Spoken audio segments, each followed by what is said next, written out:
ربنا آتنا من لدنك رحمة وهيئ لنا من أمرنا رشدا.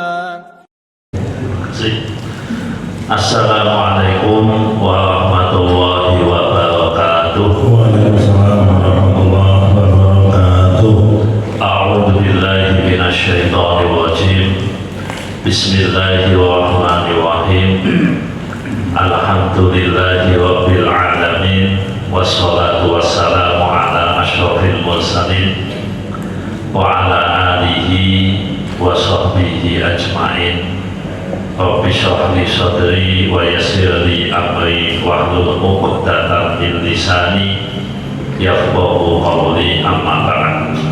Bapak Ibu hadirin hadirat rahimakumullah, monggo pada kesempatan yang baik ini kita senantiasa memanjatkan puji syukur kehadirat Allah Subhanahu wa taala atas limpahan nikmatnya kita kembali dipertemukan di majelis yang mulia ini dalam keadaan sehat walafiat.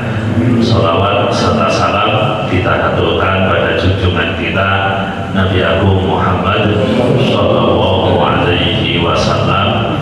Semoga kita semua kelak di yaumil qiyamah berhak mendapatkan syafaatnya. Amin ya rabbal alamin. Bapak Ibu, tema kita pada kesempatan ini adalah manusia suka menghitung nikmat, suka mengingat musibah, tapi lupa menghitung nikmat. Ucapan ini adalah dawuhnya Imam Hasan Basri.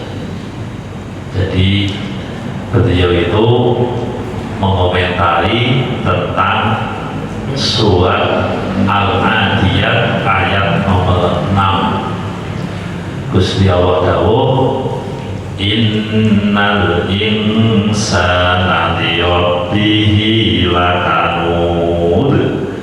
Sesungguhnya manusia itu sangat ingkar atau tidak berterima kasih kepada Tuhannya.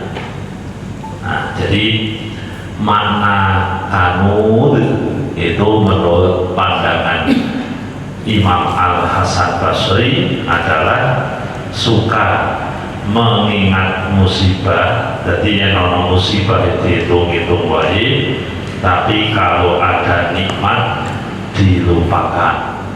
Itu kata Imam Hasan Al-Basri. Nah, jadi Bapak Ibu mensikapi ayat yang kita kutip tadi dan apa yang disampaikan oleh Imam Hasan Basri, yang pertama, karena ini membahas ayat, harus kita pahami dulu bahwa ayat ini sesungguhnya membahas tentang orang kafir. Oke. Jadi orang yang sifatnya seperti itu adalah orang kafir, karena ayat ini turun berkaitan dengan orang kafir. Ada yang mengatakan bahwa ini turun berkaitan dengan Walid bin Mughirah, bapaknya Khalid bin Walid. Ada yang mengatakan ayat ini turun berkaitan dengan seseorang yang namanya Qurrat bin Abdillah bin Amr bin Naufal al-Qurashi. Jadi dua orang ini terbukti kafir. Jadi orang ini memang kafir. Orang kafir sifatnya seperti itu. Nah, Bapak Ibu, akan tetapi meskipun ayat ini membahas tentang orang kafir, tapi sifat-sifat seperti ini perlu kita bedah. Jadi orang yang punya sifat kanut itu, kalau dapat nikmat lupa, kalau dapat musibah ingat. Itu mesti harusnya tidak begitu, sehingga komentar Imam Hasan Basri itu harus menjadi pelajaran bagi kita semua. Nah terus seharusnya bagaimana kita? ya iling namanya dzikir nikmat. Bani Israel itu diingatkan oleh Allah beberapa kali di surat Al-Baqarah. Di surat Al-Baqarah saja kalau tidak salah ada 3 kali. Ya Bani Israel adhkuru ni'mati allati an'amtu 'alaikum al-ayat. Kalau dimaknai, wahai Bani Israel, ingatlah nikmat yang telah aku berikan kepada kalian. Nah, kanun ini kan kontradiksi dari mengingat nikmat, tapi justru melupakan nikmat. Jadi antara mengingat dengan melupakan itu kan 2 hal yang berbeda. Tipikal orang kafir, walaupun sebagian mukmin juga sama, kalau ada nikmat itu dilaleno. Nah ini tidak patut, tidak bagus.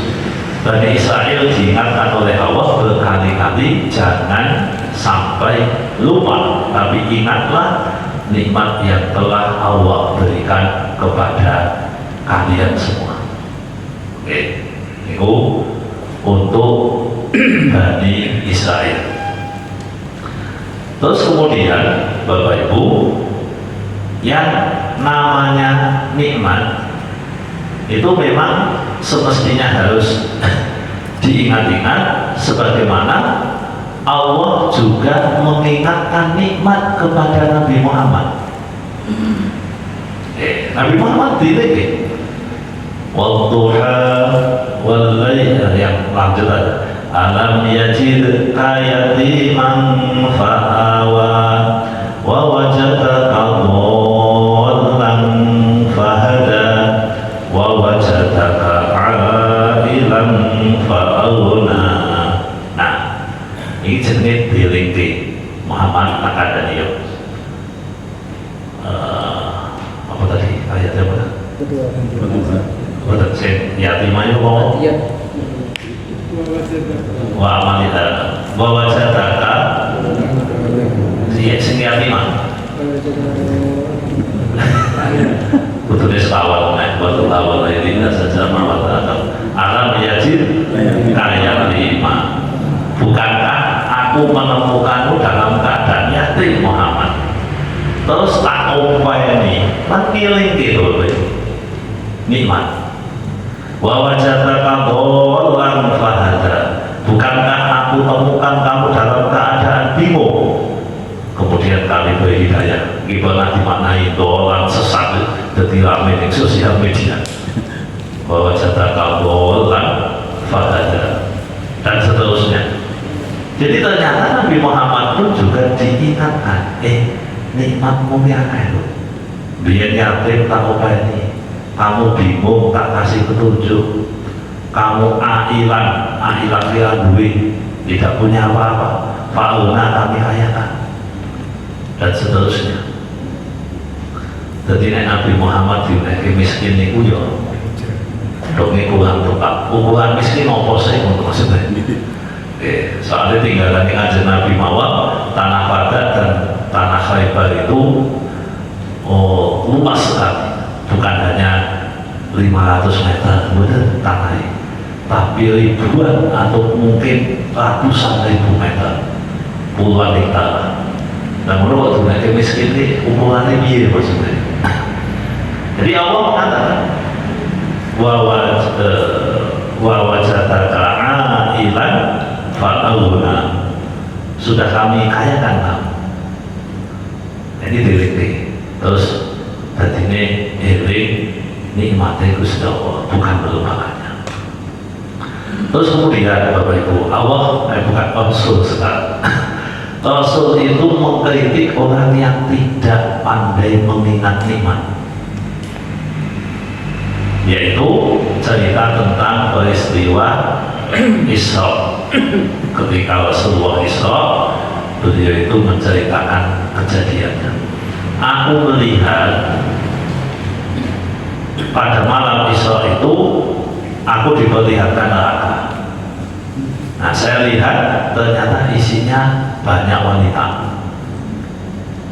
Kemudian para sahabat nanya, Mengapa ya Rasul? Bikufrihin, disebabkan kekufuran mereka. Lalu ada yang tanya lagi, apakah mereka ingkar kafir kepada Allah? Tidak, mereka mengkufuri suaminya. Nah, penjelasan mengkufuri suaminya ini, beliau Rasulullah menyampaikan, seandainya ada seorang suami berbuat baik selama 1 tahun, nah, beliau diling-iling.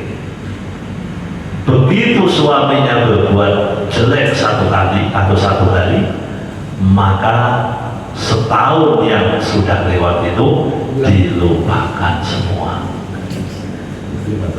Nah, model manusia kayak gitu, jangan rasa memaknai itu istri toh, ya suami berdua ya. Rakyat kalau presidennya ya berdua ya. Bahwa menawa jangan modeling ini kan kudunya dilingi. Bahwa menawa, wah jadi biar zaman Pak Harto ini belum berkuasa ya, belum tahu kan ya nabi ya malah itu. Oh begitu di demo kan, kita warna api. Nah ini Katolik Pak, Katolik jenenge kanut. Jadi kata Nabi, yang masuk ke neraka itu, perempuan-perempuan yang masuk neraka itu, karena mereka tidak pandai mensyukuri suaminya, atau dibalik mereka mengkufuri suaminya. Bentuknya adalah kalau ada suaminya berbuat baik selama 1 tahun, lalu hilang seketika ketika dia berbuat jelek 1 hari. Ini bahaya Bapak Ibu. Ini wah jangan bawa menawa mehwa seneng karo wong tertentu. Bawa menawa mehwa seneng karo wong tertentu. Padahal kita tahu baik, atau bahkan selama ini jangan memuja, selama ini jangan senang, merasa dia baik, tapi itu informasi hanya terus berarti jangan itu berbalik arah, terus menafikan kebaikannya selama ini. Kita ini mayoritas kalau ngomongin monomi modeli masalah. Loh ini hati soleh boleh loh Bapak Ibu, orang baik-baik. Peristiwanya Nabi mengalami pengalaman spiritual, orang diceritani bodoh. Beliau mengalami pengalaman spiritual. Mungkin nek cara saniki, ya nek wong saniki lho, boten kanjeng Nabi, nek Nabi kan mlaku tenan. Nek saniki kan nganggo VR, virtual reality. Nah, ini boleh virtual reality kan koyo tenan to, Pak. Mulanya ngomong sing ora percaya iso mi'raj mungkin ngangguk Nabi nganggo VR. Jadi ngene iki kan mengko baru mengko medeni. Pak Bedo kok nanti kowe kula nate nggowo niku dadi kula ngrasake anjlungguh bareng. Padahal yo ora apa-apa. Dan maksudnya gini Bapak Ibu, jadi Nabi itu tidak diceritani, tapi beliau mengatakan saya melihat penduduk neraka kebanyakan perempuan. Sekali lagi Bapak Ibu, ini tidak sedang membahas bias gender, tidak. Substansinya tidak itu. Substansinya adalah perilaku, di mana perilakunya adalah suka mengingkari kebaikan. Nah, tadi judulnya kan mana? Manusia itu suka lupa terhadap kenikmatan. Jadi nikmat yang selama ini didapati, kebaikan yang selama ini didapati, dia lupakan. Kemudian ada hadis. Hadis ini terkenal banget di kitab Riyadhus Shalihin, itu hadisnya nomor 97. Disebut di situ ni'matani maghbunun katsirun minan nas as-sihah wal faragh. Ada 2 nikmat yang manusia sering lalai daripadanya. Nah ini masuk ini. Ada 2 nikmat yang manusia sering lalai daripadanya, yaitu nikmat sehat dan nikmat sempat. Jadi nek diwenehi sehat niku raine. Ada satu cerita Bapak Ibu, meskipun para ulama itu menganggap ini Israiliyat, tapi di kitab-kitab tafsir banyak ya disebutkan ini cerita tentang Nabi Ayub. Nabi Ayub itu beliau adalah orang kaya, terus kemudian secara fisik tampan banget, bojone akeh, anak 14, terus tanahnya ombok, kekayaannya meluas, intinya hidupnya sempurna, intinya seperti itu. Tiba-tiba semua itu dibinasakan oleh Allah. Anak 14 mati kabeh sanalika. Ora siji-siji Pak. Mati kabeh sanalika. 14. Hartanya habis saat itu juga, termasuk istrinya mati kabeh kecuali siji. Jadi itu kurang lebih usia ya mungkin 70-an. Berarti sudah agak tua, tapi 70 zaman biyen gitu. Kalau usia rata-rata itu 200 ya berarti belum tua banget. Ini kisahnya saya lihat Bapak. Nah, singkat cerita, beliau mendapatkan kondisi seperti itu, beliau sakit, beliau tidak punya uang, lalu istrinya ngomong, wahai Ayub, buat jenengan itu mau kalau Gusti Allah yang mesti dikabul gitu. Jawaban Nabi Ayub ini, saya ini sudah sehat 70 tahun kok. Kayak lo sedih lu kok ya selak dikon jalur dungo. Masa ya ini kesehatan yang sudah saya dapati selama ini. Jadi ternyata kenikmatannya itu dihitung plus diakumulasi. Mulane nek ana wong swidak tahun, ora setahun, berarti yo sing dilingkir aja setahun deh. Lah 59 tahun biyen kan masih halo. Nah, ini masuk judul ini. Kanut itu. Jadi ada orang yang masa tuanya ditakdirkan agak sakit-sakitan, puing-puingan, tidak bisa menerima kenyataan, tidak bisa menerima ini dengan sabar. Hidup selama ini habis, seakan-akan tidak ada apa-apanya. Nah itu, padahal yang sehat dolali. Ngono kuwi anggere wis do ora iso ngomong terus ngomong karo Gusti Allah. Gusti, kula umpamane sehat ya do meh makan ngaji. Ngono kuwi ya ana sing ngono kuwi. Nek umpamane malaikat itu napuk ya ditapuk. Sehat dijel alasan wae. Bosok wis ora iso mlaku alasane ora jajan nek disehate malaikat. Nggih, modele ngoten. Nah, ini orang yang melupakan nikmat sehat. Nabi Ayub itu beliau itu lebih memilih untuk mengingat sehatku akeh. 70 tahun aku diberikan nikmat oleh Allah. Mulane mbok menawa wong sugih tiba-tiba melarat, mboten usah disusah-susahi. Sugih biyen dieling-eling. Nih, udah itu anggap saja sebagai sebuah dinamika. Saya pernah ketemu itu waktu di waktu Banyuwangi ini wonten sing cerita kula niku entek-entekan Ustaz dadi bojone lunga njaluk pekan maksudnya bondone entek utange akeh. Terus kula mikir, wah nasibnya kaya Nabi Ayub menawa jenengan mek dadi nabi aku ngerti. Kan padha bojone minta duit mantan wong sugih. Kok ceritane persis? Nah jenengan berarti sakniki kantun sabari. Kantun sabari mirip sugih. Jenengan teh sugih suwi mboten wah sugih kula dangu. Wong miskin gek 6 sasi paling. Nah, kalau miskin itu ketemu pulau, jadi ketemunya wis miskin.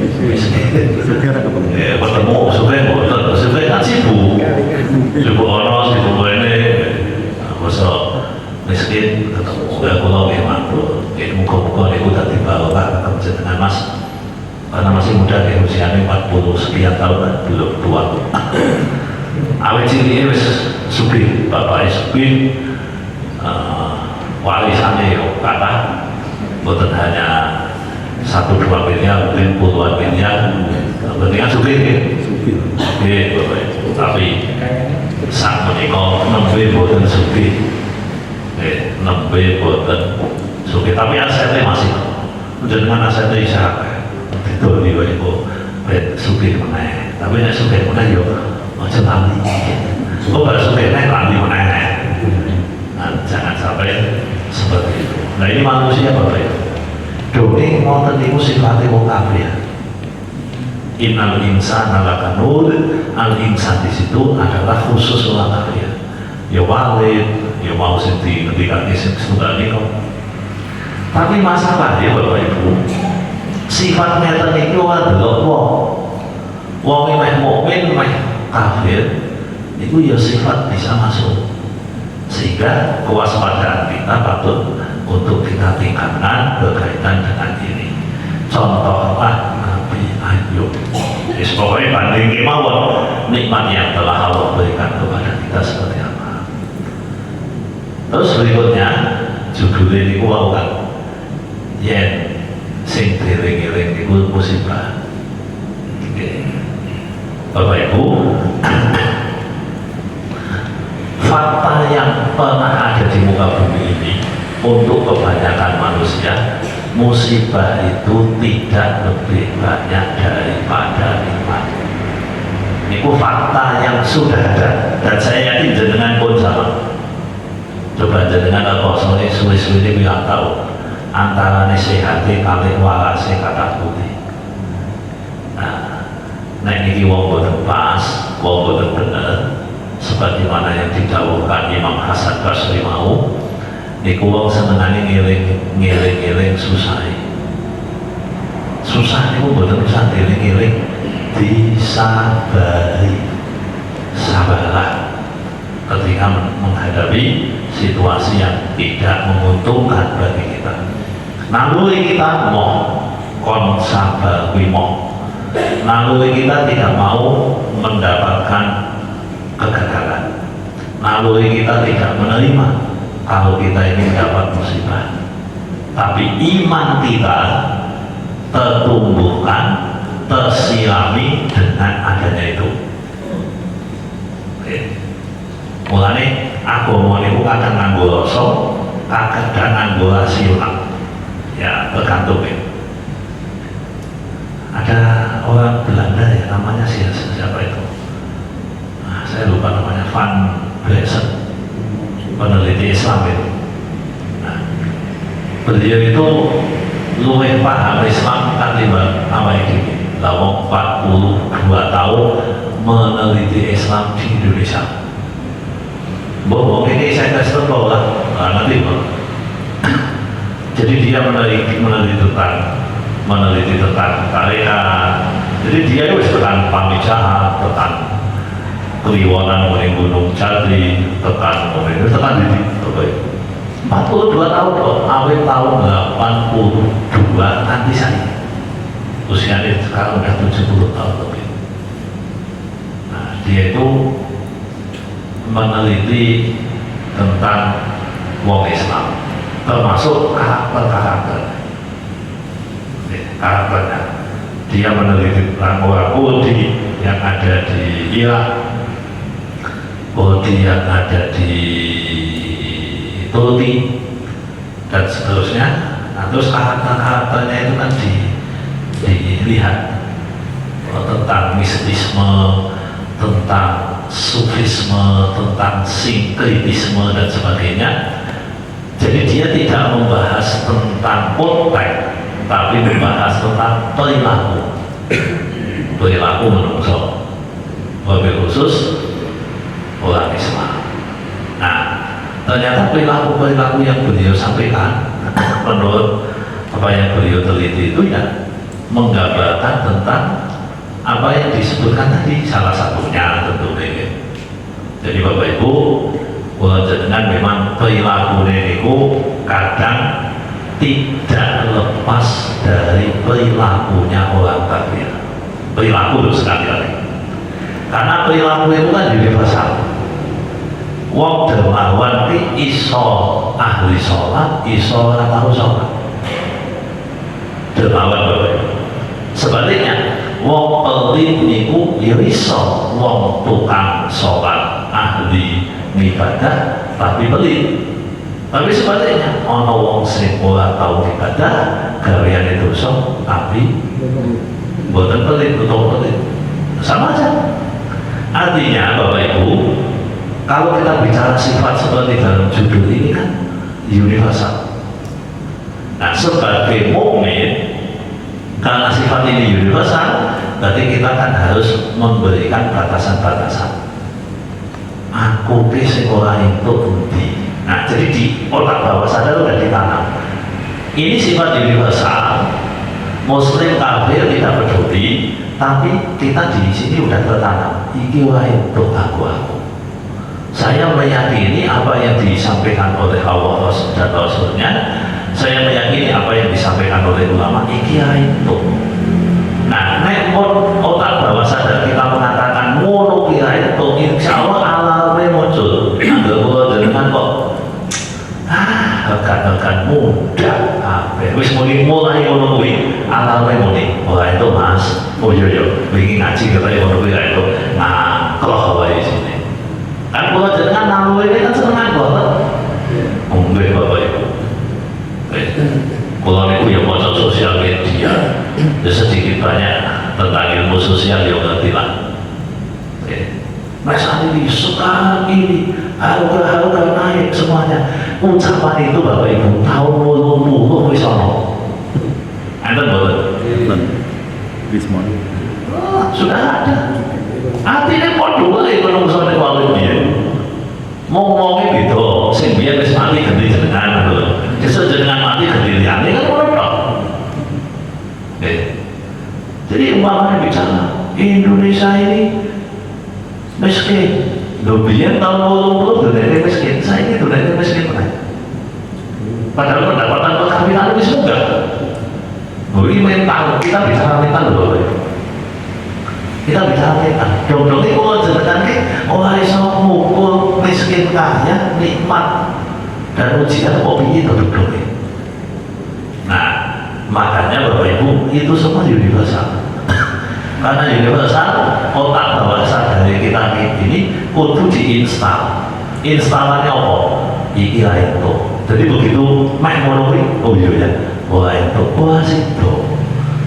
Tapi mau sebagian menungso niku ora diinstal, dia mengikuti naluri bahasa halus Pak, bahasa kasar nafsu. Mengikuti nafsunya, lalu bersifat seperti yang tadi. Ini monggo lah Bapak Ibu, apa yang disampaikan oleh Imam Hasan Basri mengomentari surat Al-Adiyah ayat 6 dan juga pembanding-pembanding ayat lain, hadis Nabi dan seterusnya. Intinya kalau jenengan kudu punya filter, endi sing oleh, endi sing boten oleh. Nek kalau jenengan ora duwe filter ya belum kabeh. Nggih. Padha wae, muslim non muslim padha wae, karena tidak ada filternya. Dia tidak tahu mana yang boleh dan mana yang tidak boleh. Dan niku terus-terusan, ayo kok niku putih ketikake. Oke, jadi maka Bapak Ibu intinipun menungso niku memang desaine ora patek seneng syukur tapi senenge ingkar. Itulah mana lakanud.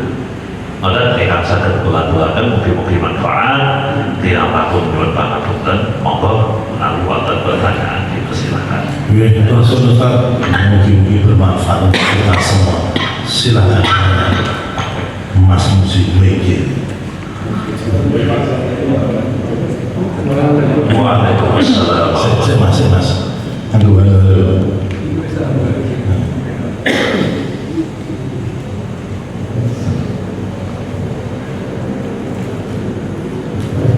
Assalamualaikum warahmatullahi wabarakatuh. Waalaikumsalam warahmatullahi wabarakatuh. Dengan musibah dan nikmat yang ingin saya tanyakan Pak Ustaz, dan kenapa kita manusia dikasih musibah.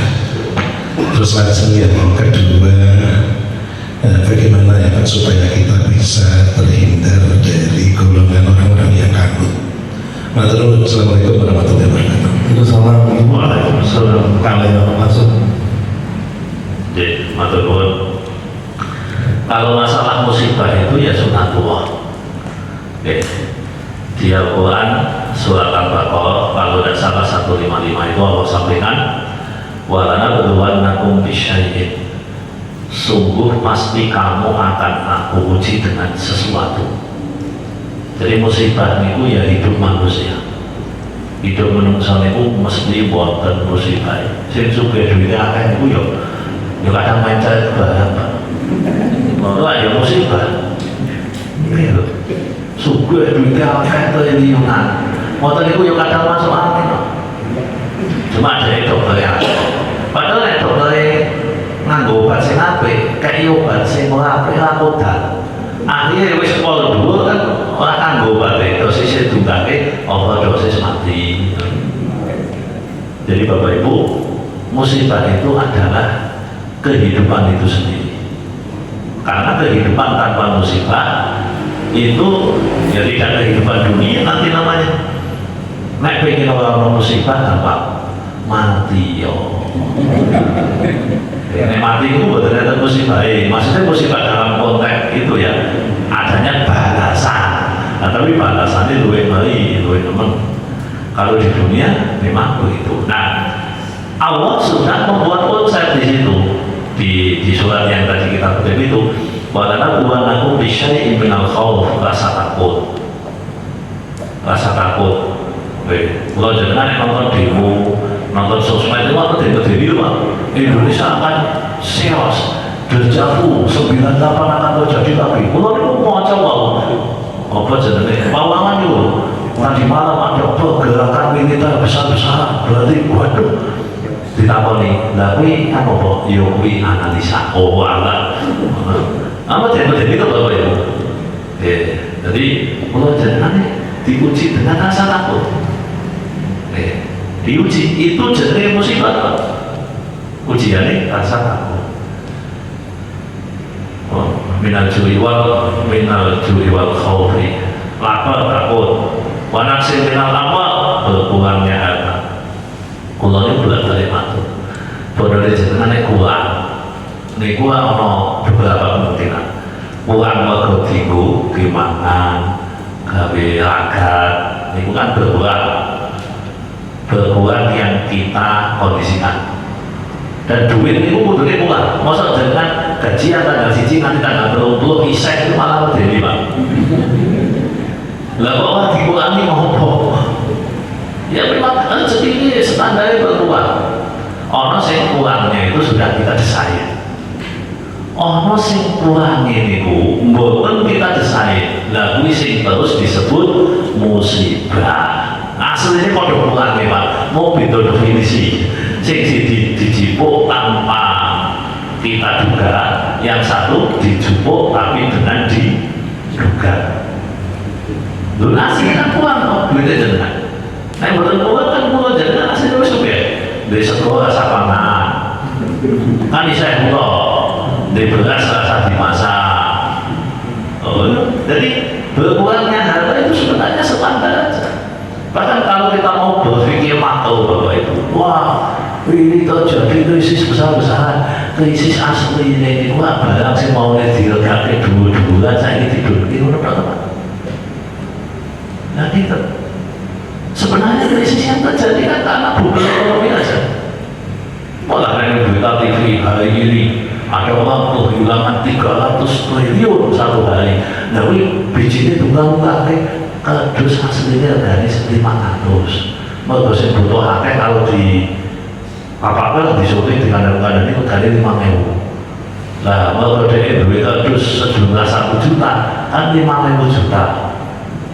Sesuk regane malah dari 3.000. Kan medhot 3.000 juta. Kan menodok to Bapak Ibu. Aslinya menodok. Gitu. Dunia itu aslinya menodok Bapak Ibu. Mau kula jenengan ketutupan, tapi tutupnya kok akeh men ngono lho. Jadi kita tidak bisa menyadari,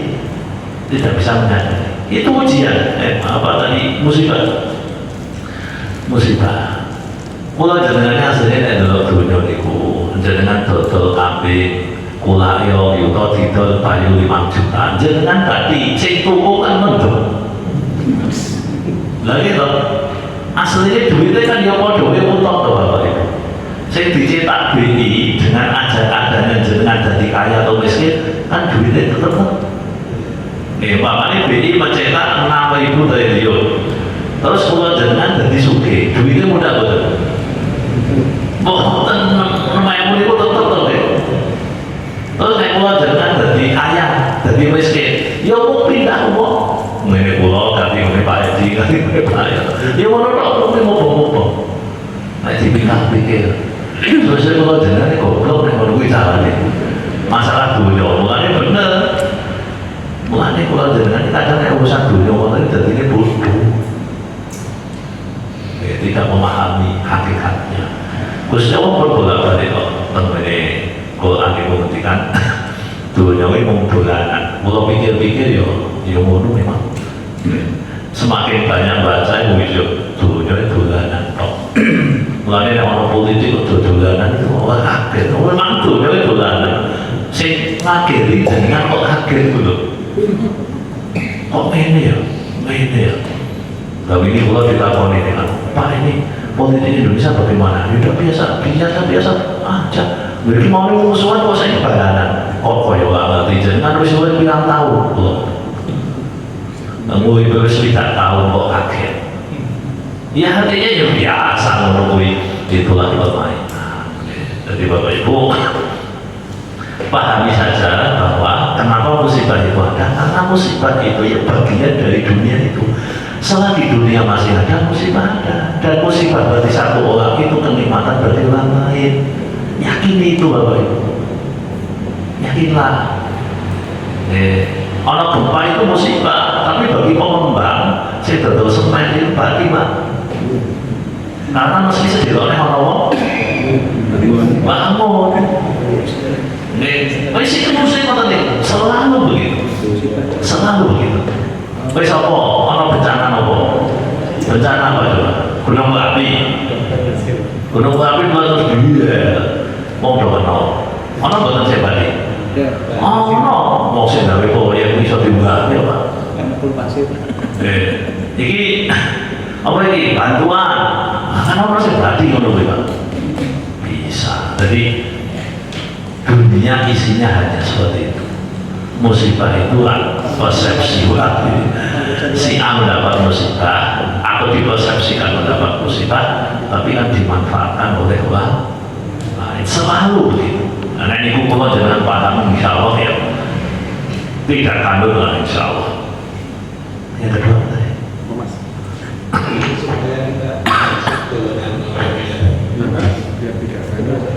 Lo terhindar dari kanut. Oh, supaya tidak masuk golongan kanut. Oh ya, berarti tadi sebenarnya ikut ya. Supaya terhindar dari kanut, itu pulau jenengan harus menata mindset, pikiran dan ilmu kudu dikokohkan dalam konteks ini. Karena ini kan skill, Bapak. Skill itu awalnya bil ilmi dengan ilmu. Begitu kita mengetahui bahwa menungso niku standar yang didesain oleh Allah suka mengingkari, jadi kan jangan berhenti di situ ya. Tapi kan Allah tidak suka kalau orang mengikuti jalan yang sudah dibuat. Jadi kata loh, jadi orang jalan tapi jalan ini sebenarnya jalan yang jangan dilewati, tapi jalan ini kayak ini ngono pelan dilarang lewat sini. Karena dalan lewat. Jadi kan ojo ngomong, dalannya kok, tapi mana kok ambil betok. Jenengan main ning Banyuwangi, kok lewati kok sing disek temen Pak. Tabrakan to iki. Jenengan lho ono dalannya kan bisa dilewati, iki dalan tapi ra entuk dilewati Mas. Sama. Kanut itu jalannya ada, hati kita ada, perilaku kita ada, tapi wis dikai ambu-ambu. Nah supaya bisa tahu ambu-ambu, kalau jenengan kudu duwe ilmune. Oh ini ambu-ambunya begini, dilarang melintas, dilarang parkir, dilarang ngebut, kan ada larangannya. Kalau jenengan kan wae sampeyan iki. Mobilku dhewe dalan ning tol yang bayar. Kok wae itu ngebut, aku ngebut cekel polisi, dasar polisi gak kena. Sing ora kena kan jenengan. Karena tidak pandai membaca aturan. Nah kita begitu. So ben akeh mau mengakhir Gusti, lah memang desain saya kan begini. Kulo kan ngene, jadi kulo nek kanut banget ya apa-apa jenengan sing gawe kok nyalahi Gusti Allah sing gawe hadane. Gawe infrastruktur. Padahal wis dikasih tahu iki lho Mas, ambu-ambune. Lah kula kok mboten ngerti ambu-ambune. Awal ngaji kok. Orang ngaji kok ngerti ambu-ambu. Tapi kula sholat ngaji, sholat kok ora tau ngaji kok. Ya tidak tahu ambu-ambunya. Nah, jadi supaya tidak ada itu harus memahami sepaham-pahamnya bahwa kanut itu tidak boleh, meskipun kanut itu ada di dalam hati kita. Tapi kan ibarat sebuah embrio, asal tidak dikembangkan dia tidak akan berkembang. Ibarat sebuah benih, jangan nanti mirsani benih lombok. Nek ning saset itu bisa tukul buat sasetan itu kan. Nek dawa itu nek mboten dawa itu lemah tukul mboten to. Lah wis pinter ngono. Ya ngoten itu. Jadi di sini itu ada benih kanut ning ngono, Pak. Yen jenengan ora disebarke, ora dibangun itu kan tukul. Lah kok iso tukul napa? Ya mau benih lombok ning ngene saset, tukul ning toko pertanian saset. Niku 5 tahun lho, Pak. Oh, tukul jenengan. Kok tukul napa ya? Ya coba napa bodho nemen lah. Kok tukul napa? Kok bedane tukul karo tukul napa? Nah, karena ada hal lain, ada ya sesuatu yang membuat dia tumbuh. Nek orang sesuatu yang jalali, ya boten, ya boten. Utawa tukul itu orang sing dokoke ning ngene tanah subur, orang sing dokoke dhuwur watu. Tukul tapi kan boten tenanan. Nah, macam-macam. Kanut nggih boten. Atau sifat-sifat yang lain. Oke, ngoten dulu. Wonten malih. Tanya Pak. Assalamualaikum warahmatullahi wabarakatuh. Waalaikumsalam. Bagaimana Pak Ustadz tanggung jawab orang tua di mana anak itu sudah masuk pada fase untuk mencari pekerjaan? Apakah orang tua masih diberikan tanggung jawab untuk mendidik dalam artian memberikan arahan pada anak untuk mencari pekerjaan yang halal atau bagaimana? Itu tanggung jawabnya gimana Pak?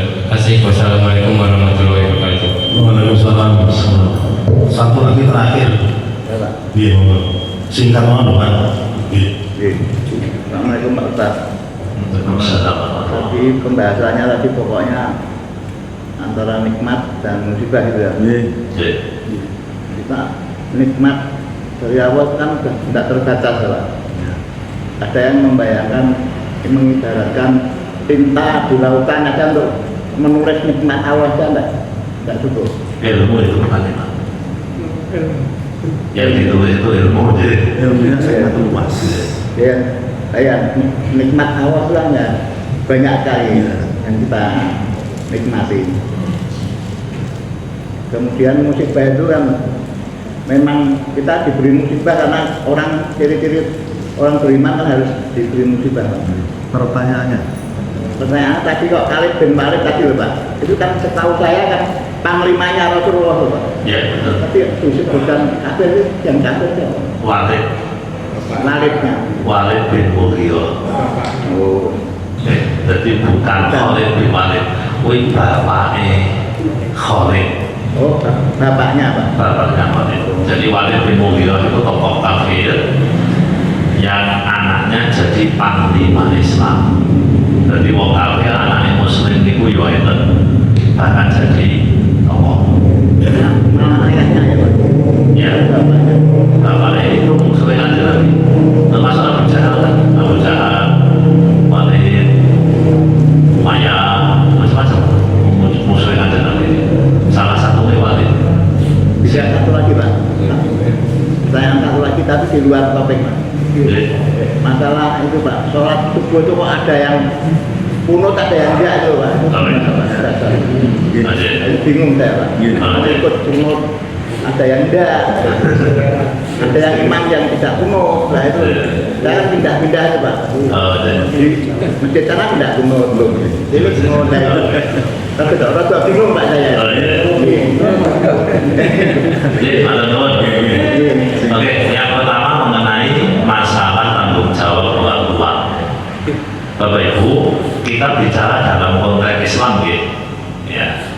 Karena antara yang diatur dalam Islam dengan tradisi budaya sosiokultural itu kadang ada yang beda. Jadi sudut pandang kita pakai kacamatanya 3 WC. Jadi ini nganggo mikroskop atau teleskop. Nah, ini kacamatanya saya supaya kalau jenengan ngerti alure, karena ada sedikit perbedaan. Pertama definisi dewasa. Dewasa ini undang-undang kan 18 tahun tuh. Undang-undang positif kita dewasa itu 18 tahun. Dewasa dalam konteks agama itu balik. Nah, balik itu anak-anak sekarang 10 tahun perempuan itu banyak yang balik. Berarti disebut dewasa. Artinya, kalau tadi ditanyakan bagaimana tanggung jawab orang tua terhadap anak, kalau tanggung jawab orang tua itu sebenarnya menurut syariat hanya sampai balik toh. Berarti 10 tahun wis ya cukup sebagai kewajiban tertentu. Tapi karena untuk perempuan itu ada wali, maka untuk perempuan nunggu sampai punya suami. Itu kewajiban wong karena dalam Islam itu cah itu ora iso dituruti. Ora iso. Jadi tetep kudu ana sing ngopeni. Jadi perempuan itu harus ngopeni bapaknya. Bapaknya kecuali berarti wis ana sing ngampani jenenge bojone. Bojone mati, balik ning ngene bapaknya meneh. Kan ngono sebagai wali lho. Lalu sebab bapaknya wis mati, balik ning ngene masih. Orang ngene masih adine, orang ngene adine, pakne, orang ngene pakne, pakdene, orang ngene pakdene, ponakane. Pokoke kudu ana sing ngopeni. Paling tidak ada yang menjaga. Nah itu perempuan. Jadi kalau tanggung jawab di titik itu perempuan tidak ada matinya. Kalau konteksnya itu. Tapi kalau tadi yang ditanyakan adalah pekerjaan. Apakah dalam syariat orang tua itu wajib memberikan arahan dan sebagainya? Tidak ada kewajiban Pak. Tidak ada kewajiban. Apalagi udah dewasa. Sekarang kalau usia kerja di Indonesia itu naik 10 tahun kerja, ini malah kena undang-undang perlindungan anak. Nah gitu, ini kok diuntungnya bocah kon kerja, ini berarti kena undang-undang perlindungan anak. Eksploitasi. Iya, eksploitasi anak. Lalu nyanyi itu kok maksudnya. Karena nyanyi dianggap sebuah profesi, walaupun profesi itu bias, nih isian nek nih mulai data itu profesi kan online ya Pak.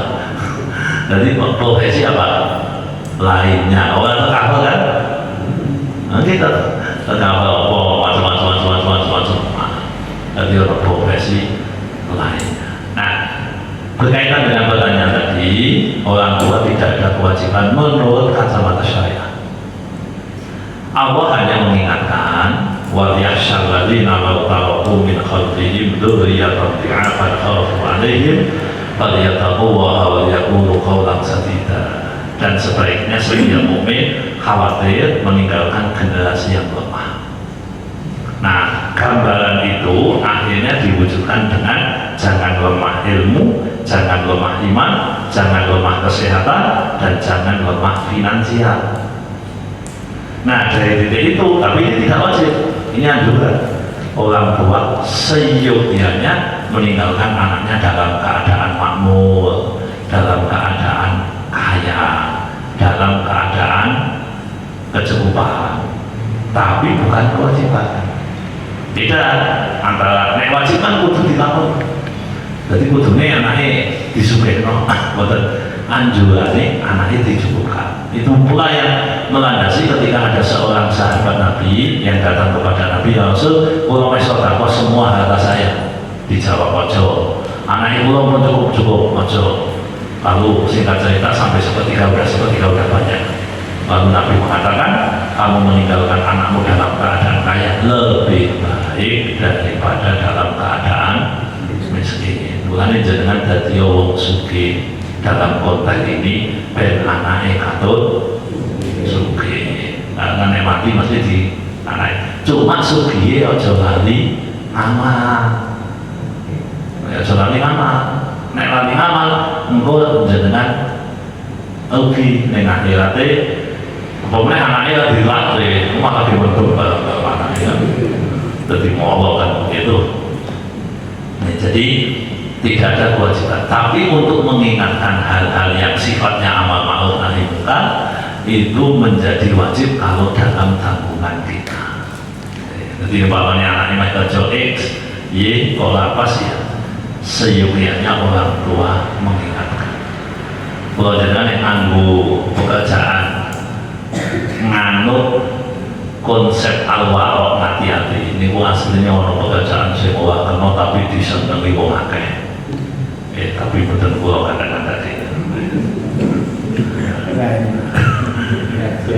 betul rahasia modal negeri bukan ada ya ini pengajian. oh ya pengajian ya jadi contoh nih jangan seneng buatan nek anaknya jangan melu audisi KDI seneng buatan seneng kok tiap-tiap profesi ngono kuwi halal kok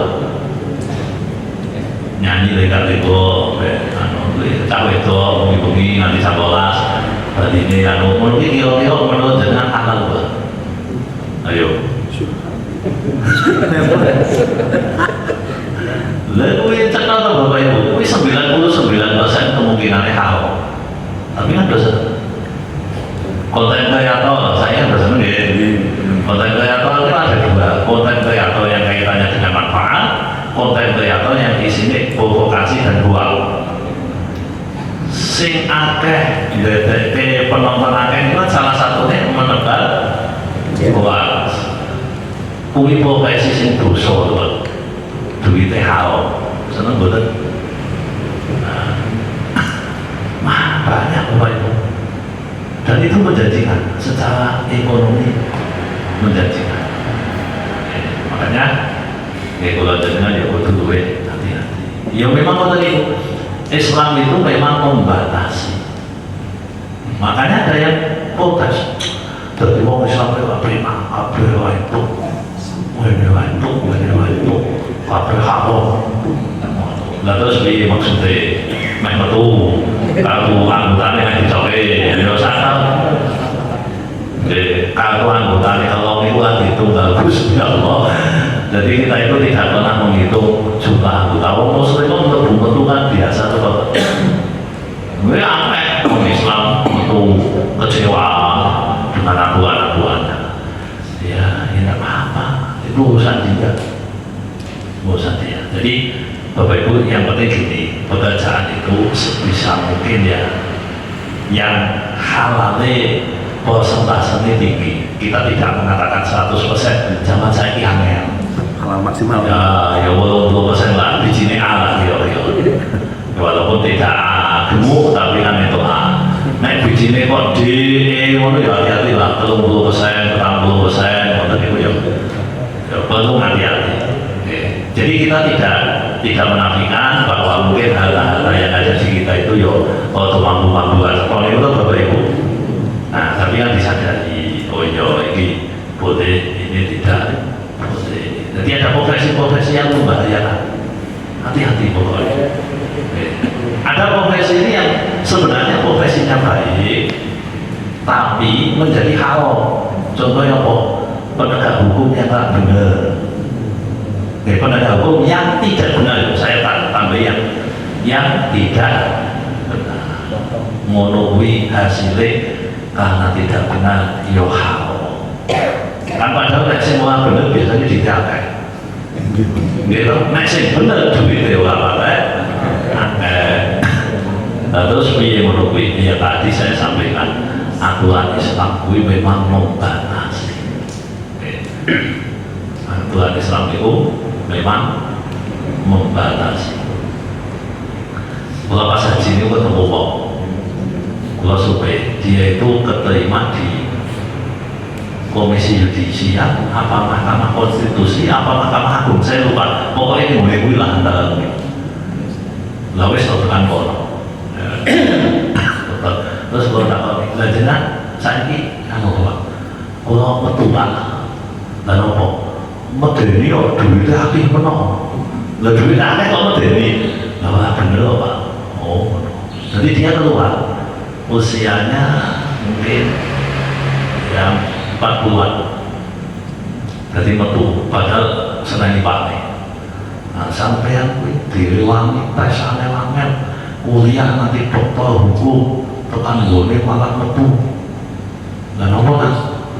Anu Pak, ning kono kakean duit medeni. Kono kaya ngono kuwi. Itu betul.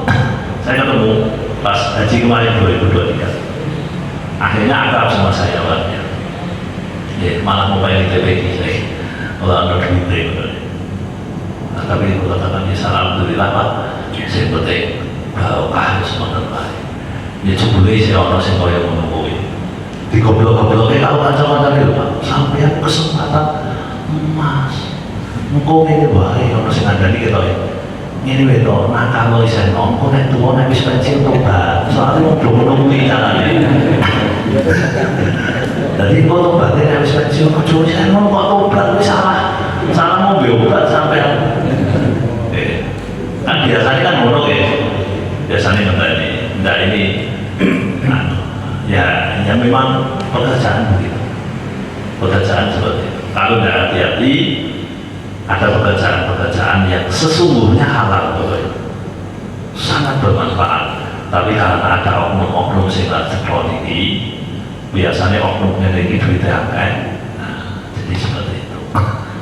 Oke, itu masalah tanggung jawab orang tua terhadap anak. Yang kedua masalah sholat subuh nganggo kunut. Kapan Bapak Ibu jenengan ibu berkeluarga negaraan ini terus nek tanda petik keluarga negaraan tanpa tanda petik maksudnya ya nek jenengan wong Jawa, jenengan wong Sunda, jenengan wong Batak ini bukan pasti punya tata kelola masing-masing. Nah dalam agama itu ada yang disebut madhab.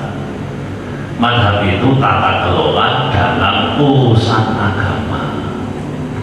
Yang terkenal ada empat: Hanafi, Maliki, Syafi'i, Hambali. Di Indonesia mayoritas Syafi'i. Karena mayoritas Syafi'i untuk sholat subuh tata caranya sholatnya pakai kunut. Yang orang nganggo kunut terindikasi kuat bukan madhab Syafi'i. Kan enak. Loh, ini berarti kan kita harus mengkondisikan aku ganti sekan. Oh aku Syafi'i, berarti kira Syafi'i ya sesuk tak timbang kira. Ya tiba-tiba jangan pindah ke non Syafi'i atau jangan tidak mengikuti yang bukan Syafi'i. Kan enak tuh Bapak Ibu, orang bingung. Yang bingung masalah apa? Orang duit pendirian. Tidak punya pendirian. Konsep berpikirnya cetok. Sampai nanti mengikuti sosialis atau komunis, apa saya Amerika saya jadi liberalis. Lah wong sakniki iki iso ngomongane PKI kok brunete sing liyane iki lho Pak. Sing duit konsepnya duit apa? Nah, niki lho sing biyen nek cara IMF apa jenenge? Kapitalis.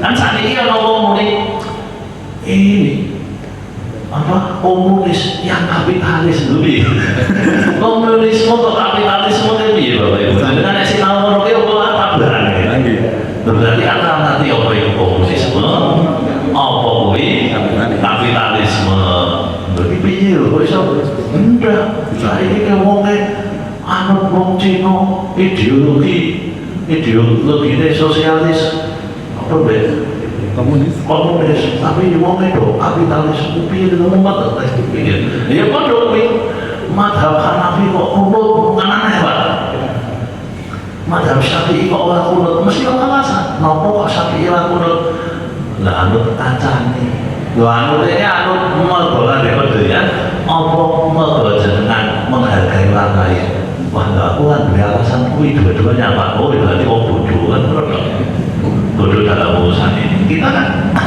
memang harus punya konsep hidup itu kan berpikir jelas jalannya itu jelas manhajnya itu cetok nek manhajnya cetok bahwa kita suatu saat nyebrang sini ya ngerti tapi kan numpak sepeda motor itu ojo mlebu ning oh kan karena apa ya memang jenengan pakainya sepeda motor nek arep ning tol ganti roda papa ngono dadi pindah madhab sih kan lho mas main di main yang Solo lah kok lewat ngono sepeda motor itu wah itu toh ya wis tak ganti mobil sih kan ngono tak numpak bis ben iso lewat pindah sih ben iso sama punut juga begitu bukan hanya punut wajib pulau ditakoni Pak ini mulutnya apa? Abu apa kemis Pak? Mau tanya kali? Sesok mulutnya apa kemis? Wah ada senengan. Kalau wis takoni mah iso. Nek cara nganggo ya standar Indonesia itu kan di atas 3. Iki lho ana 3 berarti kemis. Nek jenengan nganggo hisab berarti Abu. Ah jemur tadi apa? Lah ya anu sing ndi boten anu sing ndi. Lah apa kemis? Lah pun kan tadi jenengan metodologinya pakai hisab murni apa nganggo riyatul hilal. Wah, lah kulo sing penting ono Pak. Lah niku masalah metodologi ini ra dicekake. Nah, jadi sama ini. Kok ning kene kunut, ning kono kunut. Wong jangan-jangan yang kunut, yang imamnya kunut, bae orang kunut niku ya mumet kabeh gitu. Aku kunut iki dodonge anu sapa ya ngerti. Ora kunut ya anu sapa Pak. Ngerti. Ya itulah dinamika hidup Bapak Ibu. Makanya ngaji niku yo seyogyane nganggo kurikulum ana kurikulume dadi cetok urutane cetok kita itu mengikuti apa bahwa kita tidak boleh fanatik itu satu hal tapi bahwa kita harus punya jalan berpikir itu hal yang baik oke mata dulu cukup ya monggo kita akhiri nanti doa. Bismillahirrahmanirrahim. Allahumma shalli wa sallim ala sayyidina Muhammad wa ala ali sayyidina Muhammad. Alhamdulillahi rabbil alamin. Allahumma ighfir lana dhunubana wa liwalidina wa arhamhum kama rabbauna shighara. Rabbana atina fid dunya hasanah wa fil akhirati hasanah wa qina adzabannar. Wa sallallahu ala sayyidina Muhammad walhamdulillahi rabbil alamin. Matur nuwun piyambakipun nyuwun pangapunten. Assalamualaikum warahmatullahi wabarakatuh.